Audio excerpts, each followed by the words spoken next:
It was so hard to pick a song to talk about tonight. I mean, from The Little Mermaid to the entire Stand By Me soundtrack, there are so many great stories. I thought about telling you guys about my senior year prom when I got to dance with my civics teacher, Mr. Glenn. We were total parochial students with our arms up at our shoulders, rigid as cardboard, no eye contact whatsoever, dancing to that 1994 Boyz II Men hit, I'll make love to you like you want me to, and I will not let go till you tell me to. But alas, I decided on talking tonight about cheatin' songs.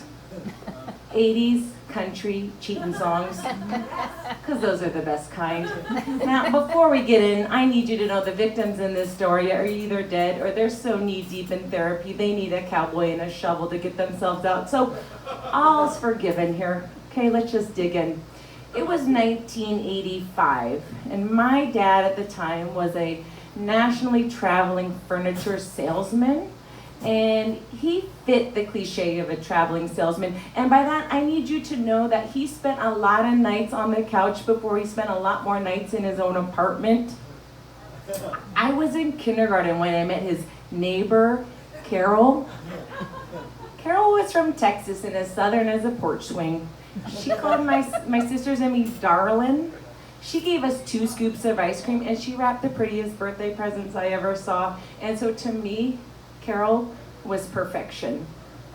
It was about this same time that my dad, perhaps coincidentally, started listening to country music. I was intrigued when we were at this drugstore and he was digging around this discount bin full of cassette tapes, and he found one by Reba McEntire. I was intrigued because I didn't know who Reba McEntire was, but she had really tight perm curls and really bright blue eyeshadow. Reba McEntire was looking good. And so it was love at first sight between Reba, my sisters, and me. I'll never forget sitting in the back of my dad's pristine 1984 Lincoln Town Car, driving up the 605 to that Monrovia apartment, singing along to such songs as When Whoever's in New England's Through With You. Rebecca, what's the other one? No, the other one. Well, there's 3 cheatin' songs. There's one and the one I mentioned, and then the third one is actually my favorite, and it's called Little Rock. And that song is about a woman who decides to take her wedding ring off so she can have some fun. And it goes, Little Rock, think I'm gonna have to slip you off. Take a chance tonight and I tie the knot. There's more to life than what I got. Oh, Little Rock. And I didn't know irony at the time, and I couldn't appreciate the fact that here we were, 3 tiny kids singing cheatin' songs on the way up to my dad's mistress's apartment. And the worst part, and I mean the very worst, is when we would come home from those weekends at my dad's apartment, we would beg my mom to buy that same cassette tape so we could continue singing those songs at home. All the while telling my mom about Carol and how she made chicken fried steak and her hair was perfect and how she asked if we even took showers at our mom's house. All the while my mom would just sit there, smoke cigarettes and say, Jesus Christ, as she read Newsweek on the couch. When I was 12, my dad and Carol decided to move to Texas. And truly, this is one of the heartbreaks of my life. It deserves its own sad, sad song. But it made me like country music even more. Because if my dad lived in Texas, I was gonna like everything about Texas. First, I got a Dallas Cowboys starter jacket. Second, we asked my mom if we could plant bluebonnets. That's the Texas state flower in our backyard. I even did a state report in the 5th grade about the state of Texas. I taught the entire class the lyrics to Deep in the Heart of Texas. Claps and all.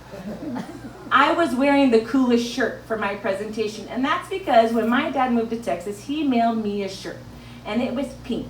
and it had pink end sleeves, and it said, "Somebody in Texas loves me." I loved that shirt. I wore it as often as I could because I wanted to be asked about Texas so I could tell everyone about my dad. Soon after my dad moved away, we went on our family's annual camping trip. We went up to Big Bear. And, we were all settled in our campground. We had the tent up. We had had dinner, and so my mom could finally relax. And right about this time, it started to rain. And not just any rain, but like a colossal downpour.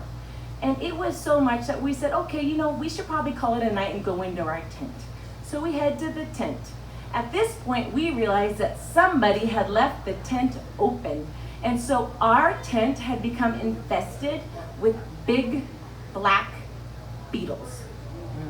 My mom, a notorious cheapskate, looked inside the tent, looked out to the rain, was listening to my sisters and me crying hysterically, and she said, "That's it.